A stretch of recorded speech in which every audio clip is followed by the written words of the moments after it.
Bonjour. Bitcoin chute fortement. La correction est-elle finie ou faut-il s'attendre à continuer la baisse? C'est ce que nous allons voir dans l'analyse du jour. Mais avant de commencer, pensez à vous abonner et activer la cloche si ce n'est pas déjà fait. Vous pouvez également mettre un petit pouce bleu et laisser un commentaire pour soutenir la chaîne. Alors, avant d'attaquer l'analyse, on va discuter un peu, car j'ai reçu de très nombreux messages depuis cette nuit, et d'ailleurs, désolé, j'ai pas répondu à tout le monde, mais c'était juste impossible. Du coup, j'ai pu remarquer une chose pour la plupart d'entre vous. Vous n'êtes pas prêts. Bon, pour ceux qui ont la ref, vous pouvez laisser un petit commentaire. Alors, plus sérieusement, pourquoi je dis ça? Tout simplement car vous n'êtes pas préparé. Vous n'avez pas de plan précis. Et du coup, vous vous laissez guider par vos émotions. Mais surtout, vous vous posez les mauvaises questions. Tous les jours, on me pose la même question. Est-ce que ça va monter ou est-ce que ça va descendre? Quand vous aurez compris que ce n'est pas du tout le plus important, vous aurez fait un grand pas vers la réussite. En effet, les questions qu'il faut se poser, c'est: que vais-je faire si ça monte? Que vais-je faire si ça descend? À quel niveau vais-je intervenir? Vais-je prendre des profits? Acheter? Vendre? Prendre un long? Prendre un short? On va voir ça tout de suite sur le graphique. Alors déjà, rapidement, pour les investisseurs. Vous, les investisseurs, il y a deux choses importantes que vous devez vous demander. Vous devez déterminer vos points d'entrée, donc les niveaux d'achat, donc on le répète, aura jamais assez par palier, et vos niveaux de sortie. Tout ce qui se passe entre les deux, globalement, vous n'en avez rien à faire. Donc que le BTC chute de 10, 15, 20, 30%, théoriquement, vous n'en avez rien à faire, parce que vous entrez par palier, vous déterminez vos objectifs et vous clôturez par palier également, et tout ce qui se passe entre les deux, ça ne devrait pas normalement vous inquiéter plus que ça. Alors, les objectifs, vous pouvez les déterminer de plusieurs façons, comme les points d'entrée. Ça, on verra ça, bien entendu, dans le tuto sur l'investissement, que du coup, je ne vais pas faire aujourd'hui parce qu'il y a plus important. Mais voilà, globalement, ça ne sert à rien de stresser pour rien, les investisseurs. Vous avez vos points d'entrée, vos points de sortie, et le reste, il n'y a pas besoin de stresser pour ça. Maintenant, ceux qui, les traders, les swing traders, ou ceux qui gèrent un peu leur investissement comme du trading, ça veut dire qu'ils essayent de temps en temps de sortir pour rentrer plus bas. Bon, déjà, c'est dangereux quand on est débutant d'essayer de faire ça. Mais bon, bref, pour tous ceux qui, plus ou moins, sont concernés par les fluctuations du marché à court moyen terme. Comme je vous disais, les bonnes questions à se poser, c'est pas de savoir si on va monter ou on va descendre. C'est pas les questions que se pose un trader. Alors, on va prendre mon exemple par exemple. Voilà. Alors, quand on était dans ces niveaux-là, donc du coup il y a quelques jours, il y a une semaine, est-ce que je me demandais, est-ce que ça va monter, est-ce que ça va descendre? Non, j'en ai strictement rien à faire. Je me posais des questions. Si on arrive sur cette résistance, que vais-je faire? Est-ce que je vais vendre? Est-ce que je vais prendre un short? Si on revient tester le bas de ce canal, est-ce que je vais faire des achats? Est-ce que je vais prendre un long? Si on vient casser ce canal, est-ce que je vais prendre un short? Est-ce que je vais vendre certaines positions? Si on casse à la hausse, est-ce que je vais rentrer pour profiter de la hausse future? C'est ça les questions que je me suis posées. Du coup, comme vous le savez, on avait déterminé ce niveau-là. Donc, quand on est venu taper ici hier, alors on verra peut-être ça dans le plus petit time frame, on avait dit qu'il y avait un long possible à tenter, donc bien entendu j'ai ouvert un long dans cette zone là avec un petit stop un peu en dessous, mais on avait dit aussi que si on cassait ce niveau là on aurait une grosse chute. Alors je vais enlever ça pour l'instant. Voilà, donc bien entendu ça n'a pas loupé, on a cassé ce niveau là, on a eu la grosse chute qu'on attendait. Est-ce que c'est fini? Ça on verra ça un peu plus tard, mais voilà, c'est les bonnes questions à se poser. Du coup moi sur mon long, bien entendu, mon stop a été pris. Mais vu qu'on a commencé à casser ce niveau, alors je vais vous remettre hop, un plus petit, peut-être même encore hop, en 1 heure. Vous voyez, quand j'ai vu qu'on commençait, même en 30 minutes, c'est encore mieux, à consolider, et on m'avait posé la question sur Twitter d'ailleurs, on m'avait dit, quand on a atteint cette zone, quelqu'un me dit, ouh, ça sent mauvais. Donc moi je lui ai répondu, tant qu'on ne casse pas cette zone, ça passe. Et puis au fil des minutes qui passaient, j'ai vu qu'il n'y avait pas de rebond. Et donc je lui ai répondu, je lui ai dit, effectivement, théoriquement, si ça devait être un gros support, on n'est pas censé avoir le temps d'acheter. Vous voyez, là on a une demi-heure, une heure et demie, 2 heures. On n'est pas censé avoir le temps de placer nos longues ici pour remonter. En général, quand il y a un gros niveau de support, ça nous fait, vous voyez, une mèche, peut-être pas aussi grande parce que celle-là elle est monstrueuse, mais du moins on rebondit très vite. En général, des fois peut-être on fait un double bottom, on revient le tester rapidement, voire faire une petite mèche en dessous pour piéger les gens, mais on n'est pas censé avoir tout notre temps pour faire des achats tranquillement ici. Donc je lui ai dit effectivement, ça sent mauvais. Donc du coup, moi ce que j'ai fait, j'ai vendu quelques altcoins, et pas comme j'ai fait ici, rappelez-vous, on va se remettre en délit. Je vous ai dit quoi toute cette semaine quand on est arrivé ici? Moi je vous ai dit, j'ai revendu une partie de certains altcoins qui avaient beaucoup pump contre du BTC, une partie de ces altcoins, parce qu'on arrivait sur des sommets, certains altcoins ils étaient proches d'un top. Je vous avais d'ailleurs dit toute la semaine, à chaque fois que j'ai analysé des altcoins, c'est pas le moment d'acheter, la plupart on est proche d'un top, on va avoir une correction, attendez une correction avant d'acheter.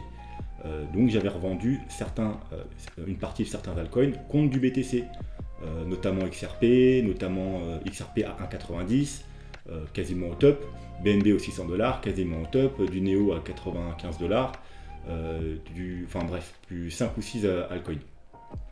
Donc qu'est-ce qu'on a fait, qu'est-ce que j'ai fait, ce qui était prévu, j'ai pas fait ça dans la débâcle, c'était mon plan, parce qu'on avait le plan qui était que si on cassait là, on allait avoir une grosse correction, que j'ai vu qu'il y avait de fortes chances qu'on aille à la baisse.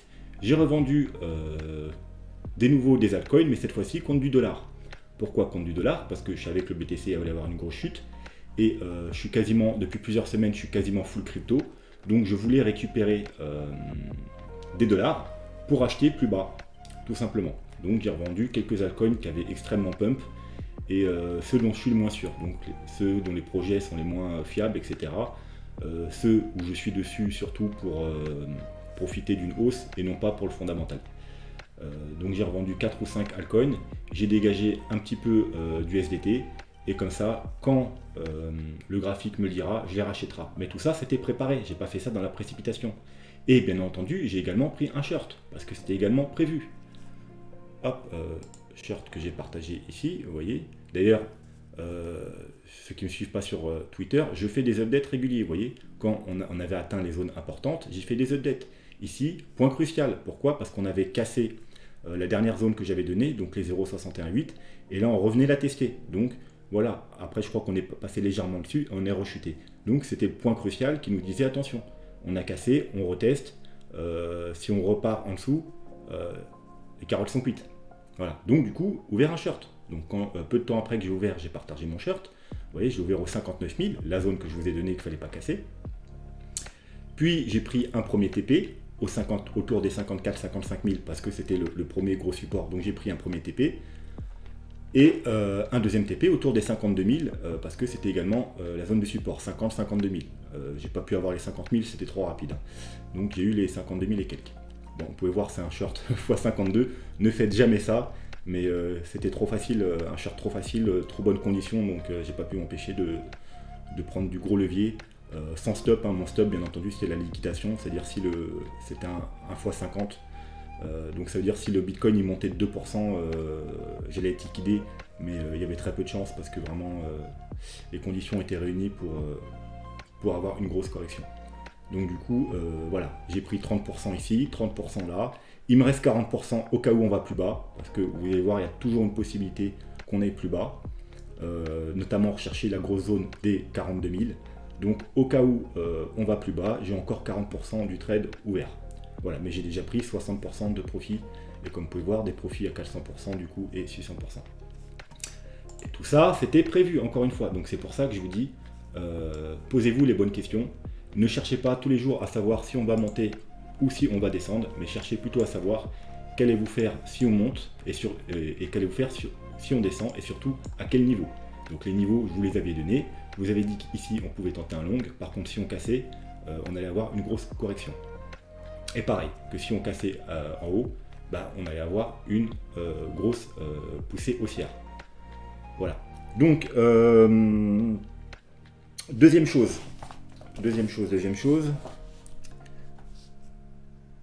Oui, donc pour conclure, donc commencez à vous poser les bonnes questions, à vous préparer à tous les scénarios, que ce soit baissier ou haussier, et vous verrez que ça irait beaucoup mieux. et que vous serez beaucoup moins stressé, car peu importe ce qui arrive, vous serez préparé avec un bon plan d'action. Voilà, donc deuxième chose dont je voulais discuter. Je vous en ai déjà parlé dans les semaines qui sont passées. Ne vous laissez pas influencer par les gros youtubeurs, que ce soit américains ou français. La plupart, ils n'ont pas beaucoup plus d'expérience que vous. Alors oui, il y en a 3-4, ils sont plutôt bons, mais ce n'est pas les plus gros. J'en ai vu cette semaine, 2 ou 3, qui disaient à peu près les mêmes choses que moi. Attention, on est sur des tops, il n'y a pas encore de confirmation vraiment haussière, risque d'une chute. Voilà, mais ces youtubeurs, malheureusement, ce n'est pas les plus gros, c'est des personnes qui ont 5, 10, 15 000 abonnés. La plupart des gros youtubeurs, ils vous disaient, ça y est, on est parti, on va aller chercher les 70, 75, 80, 100 000 $, etc. Donc, ne vous laissez pas influencer par les gros youtubeurs. Rappelez-vous, toute la semaine dernière, je vous avais mis en garde, car tout le monde était bullish, notamment les youtubeurs, et annonçait une forte hausse. Alors certes, on avait des signaux haussiers, mais comme on l'a vu ensemble, on n'avait aucune confirmation d'une grosse hausse. Donc il fallait être très prudent, c'est ce qu'on a vu toute la semaine. Alors, pour les nouveaux qui arrivent, les anciens, je sais que vous connaissez maintenant, mais les nouveaux qui arrivent, on va revoir quand même ce qu'on attendait pour avoir une forte hausse et se diriger vers les 70, 75, 80, voire plus. On attendait notamment 4 confirmations. La première confirmation, c'était le CryptoFear. Depuis 1 mois et demi, alors on va se mettre comme ça, on avait un CryptoFear qui était dans la zone en gros des 70 à 80 à 80. Vous voyez, comme vous pouvez le voir, CryptoFear, il est dans la zone des 70. Et nous, ce qu'on voulait, c'est voir ça. Un CryptoFear entre les 85 et les 95, comme toute la période ici et toute la période ici, qui correspondent sur le graphique à cette grande hausse ici, vous voyez, toute cette hausse ici, on était entre 85 et 95 sur le CryptoFear. Et également cette belle jambe haussière ici, vous voyez, on est passé des 30 000 aux 60 000 $, quasiment 1 fois 2, on était au-dessus des 85, 95 sur le CryptoFear. Donc, ce qu'on voulait voir, si on voulait voir une belle jambe haussière à nouveau, c'était un CryptoFear qui repassait au-dessus, vous voyez, cette résistance-là, des 80, qui se dirigeait vers les 85, 90, 95. Et à aucun moment, on l'a eu. Donc on avait dit, tant qu'on n'a pas cette confirmation, on n'est pas sûr qu'il va y avoir une grosse hausse. La deuxième confirmation qu'on attendait, c'est notre pote le RSI. Et il nous avait dit quoi? Je vous ai dit quoi à quelques jours? Il nous a dit quoi le RSI? Il nous a dit, attention, fake out. Vous voyez, quand on a cassé ce plus haut des 62 000 et qu'on allait chercher les 65 000, graphiquement, alors on va se mettre une petite ligne. Graphiquement, on avait cassé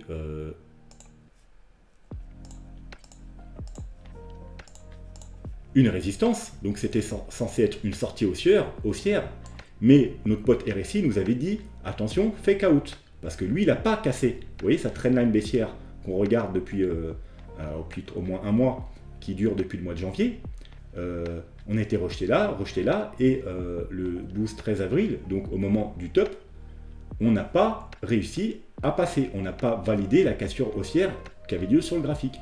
Donc il nous disait, attention, probablement un fake out. Bon, comme vous pouvez voir maintenant, alors là on n'a pas clôturé la journée encore, mais pour l'instant on est en train de casser le triangle, du coup parce que ça forme un triangle à la baisse. Donc ça c'est plutôt mauvais signe. Bien entendu, la journée n'est pas clôturée. Si on a un gros rebond là sur Bitcoin, eh ben, le RSI pourrait réintégrer le triangle. Du coup, ça ira. Si par contre ce soir on clôture en dessous, ça peut être un petit peu inquiétant.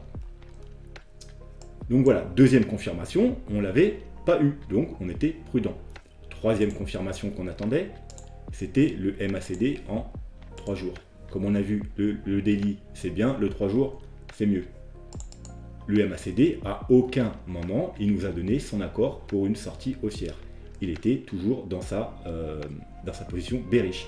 Il n'a pas croisé vers le haut, on n'a pas eu de belle bougie verte, donc il nous annonçait pas une forte hausse, au contraire, il nous annonçait plutôt une baisse. Le stock RSI, lui, était plutôt bullish, mais comme on a dit, on attend toute confirmation, le stock RSI ne suffit pas.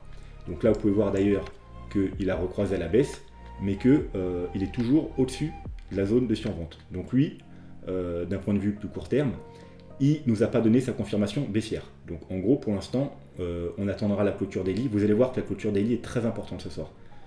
Niveau du stock RSI, si on continue à baisser avec les clôtures en dessous, bah, c'est plutôt mauvais signe, parce que du coup, on sera dans un scénario bearish sur la MACD et également dans un scénario bearish pour le stock RSI. Si par contre, le BTC maintient ses positions ou qui continue son rebond, eh bien, ce sera plutôt bon signe, parce qu'on va repartir à la hausse. Donc, à surveiller les clôtures de ce soir. Bien entendu, ça c'est en 3 jours, donc malheureusement, la clôture, ce sera demain. Mais quand même, ce soir, on aura quand même des petites réponses. Et dernière confirmation. Donc, vous voyez, pour l'instant, 3 confirmations, on n'en a pas eu. Dernière confirmation, c'était les volumes. Comme on avait pu le voir, on avait une tendance baissière sur les volumes. Et on voulait... hop, on va se mettre là. Et on voulait voir des volumes plus comme ici, ou enfin voilà, des volumes plus importants. Et là, ces derniers jours, on avait eu une baisse des volumes. Et comme je vous l'ai dit encore, je crois que c'est hier ou avant-hier, on veut une augmentation des volumes en bougie verte. Et on avait eu, rappelez-vous, une petite bougie rouge, et je vous avais dit, ça, c'est mauvais signe, c'est pas ce qu'on veut voir. Si on veut voir une augmentation des... vous voyez, c'était la première bougie rouge que je vous ai montrée, voilà, c'était celle du 16 avril. Donc c'était celle-là. Et je vous ai dit, c'est pas bon signe, parce que nous, on veut voir une augmentation des volumes, mais en bougie verte, pas en bougie rouge. Du coup, bah voilà, ça a continué et grosse chute. Donc, on veut voir une augmentation des volumes, mais bien entendu, sur un mouvement haussier en bougie verte et pas sur un mouvement baissier en bougie rouge. Et on n'a pas eu notre augmentation des volumes. Donc, on n'avait pas notre 4e confirmation, on n'en avait aucune. Donc, pour ça qu'il fallait être extrêmement prudent et ne pas vous laisser influencer par l'euphorie ambiante, que ce soit sur Twitter, sur les réseaux sociaux ou sur YouTube. En général, c'est plutôt mauvais signe quand tout le monde est euphorique. C'est justement là qu'on trouve plus ou moins des tops de marché. Voilà, donc maintenant on va passer, on va faire une revue de nos graphiques et voir ce qu'il en est, où on en est un peu sur tous nos graphiques. On va s'enlever les indicateurs, pour l'instant ils ne vont pas nous servir. Donc on va faire comme d'habitude le tour de nos graphiques et voir qu'est-ce qu'ils nous racontent. Alors, ça, rappelez-vous, c'est ce qu'on avait dit, notre trendline long terme, qu'il ne fallait pas la casser, sinon on aurait eu un gros mouvement baissier. Donc bah voilà, on l'a cassé, gros mouvement baissier. Hein, sans surprise, on était préparé. Du coup, pour l'instant, ce graphique, il ne va pas nous servir plus que ça. Il ne va pas nous dire où c'est qu'on va aller. Il nous avait prévenu, c'était le graphique qui nous préviendrait qu'il y aurait une grosse chute si on cassait ce niveau. On l'a cassé, grosse chute. Donc pour l'instant, on va le laisser de côté et on va passer au graphique suivant. Alors, rappelez-vous, notre canal baissier, on l'avait cassé, pullback, et on a été pratiquement, à quelques dizaines, centaines de dollars près, atteindre notre objectif. Donc c'était pas déconnant, comme je l'avais déjà dit il y a quelques jours, de prendre des profits ici, parce que c'était le premier objectif autour des 66 000 $ et on était aux 65 000 $. Voilà, donc qu'est-ce qui s'est passé dans la chute? Comme vous pouvez voir, on est parti rechercher pile poil. Alors on a cassé brièvement le haut du canal et on est parti rechercher, mais pile poil vraiment la médiane. Je vous avais dit, hein, la médiane très importante, et on est reparti chercher pile poil la médiane. Donc ceux qui jouent avec ce graphique, imaginez que vous aviez des ordres en attente ici, c'était vraiment le top. Alors moi c'était pas le cas, mais voilà, il y en a, on ne sait jamais, il pouvait très bien avoir des ordres d'achat ici. Notamment, vous voyez, c'est aussi un gros niveau de support. C'était le dernier bottom ici. Donc, il y avait vraiment des achats à faire ici. Ensuite, comme vous pouvez voir, on est, avec le rebond, on est repassé du coup au-dessus du canal.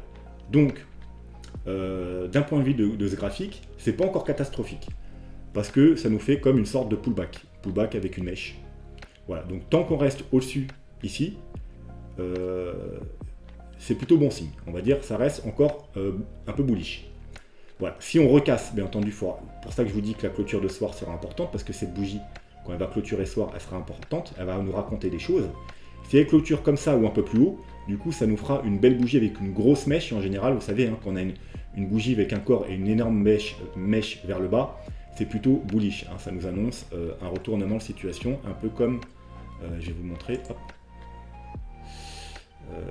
En weekly par exemple, est-ce qu'on a en weekly? Vous voyez, un peu en weekly, la mèche qu'on a eu au mois de mars l'année dernière, un gros corps, une grosse mèche. Vous voyez, c'est à peu près la même bougie qu'on a en ce moment en daily. Et voilà, ça nous fait une grosse pression acheteuse, et en général, la plupart du temps, ça repart à la hausse. On avait eu la même chose... Où c'est qu'on avait eu la même chose? Bon bref, c'est pas grave, vous avez compris. On va pas perdre de temps. Donc si on clôture comme ça, c'est plutôt bon signe. Par contre, si on clôture en dessous les 54 000 $, bon bah dans un premier temps, il faudra s'attendre à aller probablement retester la trendline et pourquoi pas le bas du canal, donc vers les 46-47 000 $, voir si on casse beaucoup plus bas. Donc voilà, pour l'instant, ce graphique, il peut nous raconter ceci.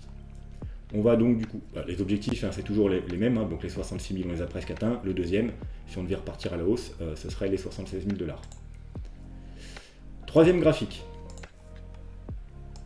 Comme vous pouvez voir, lui aussi, il nous raconte des choses. On avait un canal et une médiane. On avait été rechercher plus ou moins la médiane, donc pareil, c'était un moment de prendre peut-être des profits. Et là, on est revenu chercher le bas du canal. Bien entendu, on a fait une grosse messe en dessous. Donc, encore une fois, la clôture de ce soir va être très importante. Est-ce qu'on va clôturer en dessous de ce canal? Du coup, ça fera un autre niveau de support important qu'on casse. Ou est-ce qu'on va se maintenir au-dessus? Si on arrive à se maintenir au-dessus, bah, c'est plutôt bullish. Il faudra peut-être s'attendre à ce qu'on reparte à la hausse. Et donc, que la correction soit finie. Si par contre, on clôture en dessous donc, des 55 000 $, 55-54 000 $, bah, faudra probablement s'attendre à qu'on continue la baisse. Les objectifs, c'est toujours les mêmes. Donc du coup, maintenant, on a le milieu du canal aux 67-68 000 $ et le haut du canal vers les 85-90 000 $. On va passer maintenant au dernier graphique. Non, à l'avant-dernier, excusez-moi. Alors, vous allez me dire, qu'est-ce que c'est que ce graphique? Ta trendline, elle ressemble à rien. C'est normal, parce que pour ce graphique, pour changer, vous savez que je ne le fais pas souvent, mais de temps en temps, je l'ai dit à certains qui me posent la question, c'est intéressant de regarder le graphique en non-log, et pour voir ce qu'il nous raconte. Et comme vous pouvez voir, vous voyez, si je le passe en non-log, boum, magie. Vous voyez? Sur le graphique en non-log, on est revenu parfaitement tester cette trendline long terme. Donc on avait notre trendline long terme en log, mais en non-log, on en a une autre. Et on est revenu parfaitement la tester, avec également, vous voyez, ce gros niveau de support horizontal, où là on a fait résistance, résistance, gros support. Voilà, on est revenu à peu près tester cette zone, le gros support ici, et la trendline long terme. Alors, qu'est-ce que ça nous dit? Ça nous dit que, exactement comme environ les 59 000 $, vous voyez, qui sont ici, qu'on avait dit qu'il ne fallait pas casser, là, il ne faut surtout pas casser. Parce que ce graphique-là, il nous dit que si on casse ici, on casse non seulement un gros support horizontal, mais aussi une trendline long terme, qui dure également depuis le mois de décembre. Et du coup, il faudrait s'attendre à aller chercher le support d'après. Vous voyez qu'entre les deux, il n'y a pas grand-chose. Entre les deux, il n'y a rien. Entre les deux, jusqu'ici, il n'y a pas grand-chose. Donc, si on clôture en dessous ce niveau-là, donc environ des 50 000 $, il faudrait probablement s'attendre à aller rechercher le gros support ici, aux 42 000 $. Voilà. Mais tant qu'on tient ce support, bah, comme pour les autres graphiques, c'est plutôt bullish, parce qu'on est sur un support et on peut s'attendre à remonter. Voilà. Donc, comme vous pouvez le voir, la situation n'est pas catastrophique. On est sur des gros supports, comme on était sur des gros supports aux 59 000. On l'a cassé, on va voir beaucoup plus bas. Et là, on est dans la même situation. On est sur un gros support. Tant qu'on est au-dessus, il faut s'attendre à ce qu'on remonte. Si on casse, il faut s'attendre à ce qu'on aille voir beaucoup plus bas. On va pouvoir maintenant du coup passer au dernier graphique. Bon, donc c'est le graphique qu'on a déjà un peu vu. Hein. Voilà, donc là c'est pareil. Hein. Si on continue à baisser, on risque d'aller chercher, c'est le même. Hein. C'est le gros support qu'il y a là. Et notamment, c'était l'objectif, rappelez-vous. Alors, on va le remettre pour voir si on ne s'est pas trompé. Donc, on prend le haut de la figure comme ça. Et on le met au point de cassure. Maintenant, on a le point de cassure précis, donc c'est encore mieux. Et voilà, donc vous voyez, elle nous annonce, elle, les 44 000 $. Donc quand même assez proche de notre gros support ici. Donc, et d'ailleurs, à peu près au niveau, vous voyez, du support qui est ici. Là, il y a un petit support là aux 45 000 $. Donc voilà, on pourrait ne pas aller jusqu'ici, mais de s'arrêter peut-être un petit peu avant 45 000 $, qui est aussi un petit niveau de support et qui est également l'objectif théorique de la figure. Donc si on continue la baisse, il faudra surveiller bien entendu les 45 000 $ et les 42 000 $ d'un point de vue graphique. Alors, je vais jeter un œil à mes notes parce que du coup, vu que j'ai parlé beaucoup, faut que je voie où j'en suis. Ah, ok.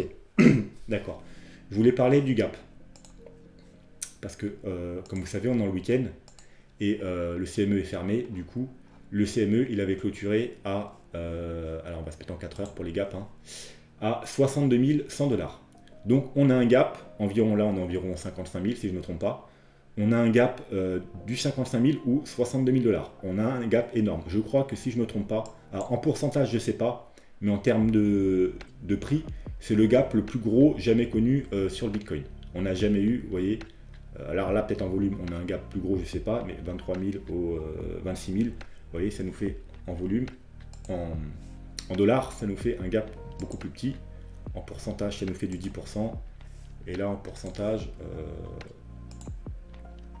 du 10%, bah, à peu près pareil, vous voyez. Mais en termes de dollars, de prix, on n'a jamais connu un gap aussi gros. Donc, ça sera intéressant de voir du coup comment ça va réagir. Est-ce qu'on va aller combler le gap? Donc là, ça veut dire qu'on aurait un gros rebond dans les jours qui viennent. Et voilà. De toute façon, on verra ça plus tard. Mais voilà, à savoir qu'il y a un énorme gap sur le CME. Parce que quand on va rouvrir ce soir, si le Bitcoin ne bouge pas environ des 55 000, on va rouvrir ici. Voilà. Donc il y aura tout ça de gap. Voilà, c'était juste intéressant à voir. Donc encore une fois, ce soir va être important. La clôture de ce soir, la réaction du CME ce soir à la réouverture, voir s'il va partir à la baisse ou il va remonter.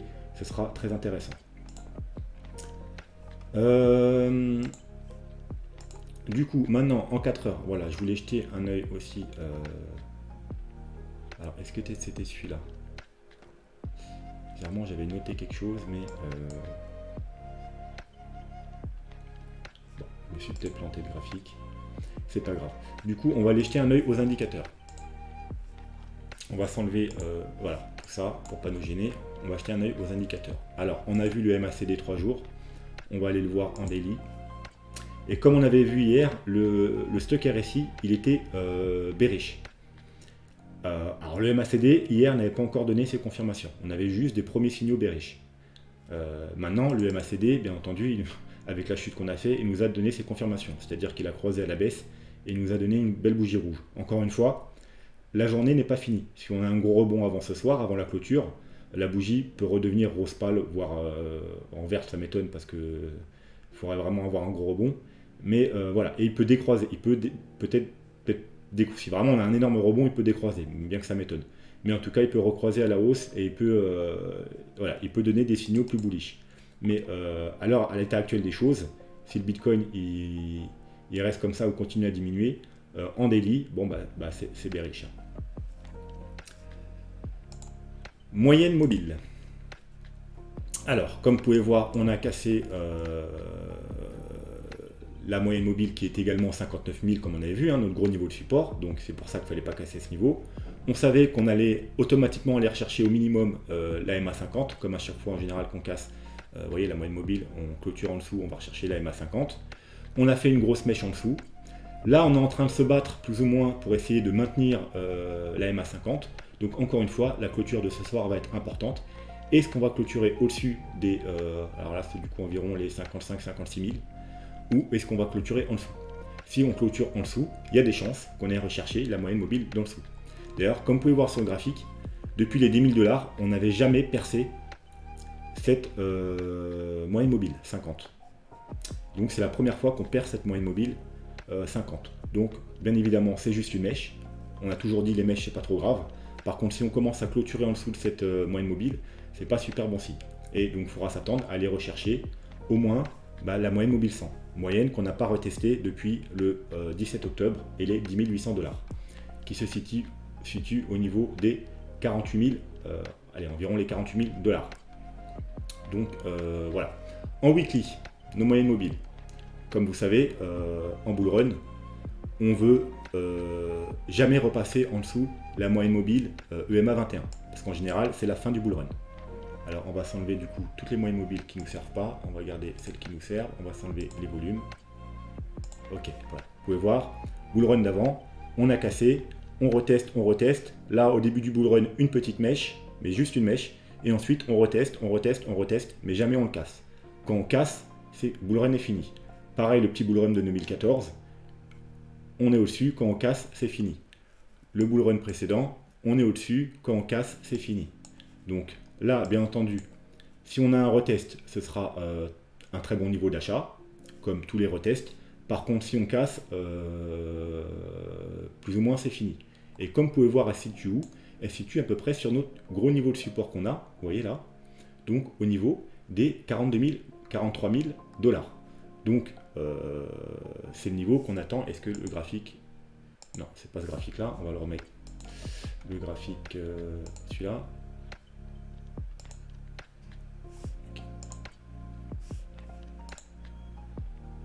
D'accord. Super, hop là. Donc par exemple celui-là, vous voyez, hop là. C'est notre gros niveau de support qu'on a là. Le niveau du dernier top. Vous voyez, ici, résistance, ici, support, et voilà. Et la moyenne mobile. Et on a également... non, rien. Là c'est la truc en log. Voilà. Donc, comme on avait vu, si on casse ce niveau-là, il y a de fortes chances qu'on ait recherché tout ça. La résistance horizontale qu'on a là et la moyenne mobile EMA 21. Et comme on l'a vu également, si on casse le EMA 21, donc déjà ça s'est jamais fait dans les bull runs précédents, donc il faudra s'attendre peut-être à ce que ce soit la fin du bull run. Et en plus, on casserait la, comment dire, la tendance haussière du Bitcoin, parce que là on a fait un gros sommet, une correction, on repart à la hausse. Et on n'a pas envie de casser un sommet. Du coup, ça veut dire qu'on commencerait à faire... parce que là, on a un bottom, vous voyez. Du coup, on a un sommet, on remonte, un bottom, on remonte. Et en bull run, on veut voir des bottoms toujours plus hauts. Et là, donc, si on casse ce niveau-là, on aurait un point bas plus bas que le précédent. Et donc, théoriquement, ça nous annonce une tendance baissière.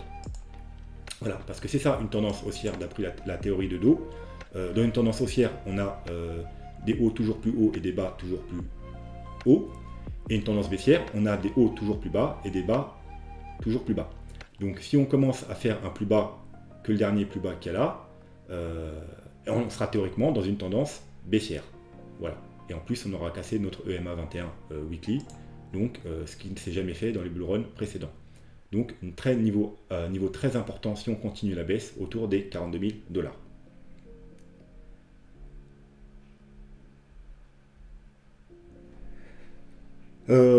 Voilà, je pense que c'est tout ce qu'on va dire aujourd'hui. Quoi de plus à dire? Pas grand chose. Je pense que c'est déjà pas mal. Donc on a vu que pour l'instant rien de catastrophique parce qu'on est sur des niveaux de support intéressants, que ce soit ici ou donc pas ici, lui il est un peu en dessous, donc lui il n'est pas très bon, mais ici, vous voyez, on est au-dessus du canal, et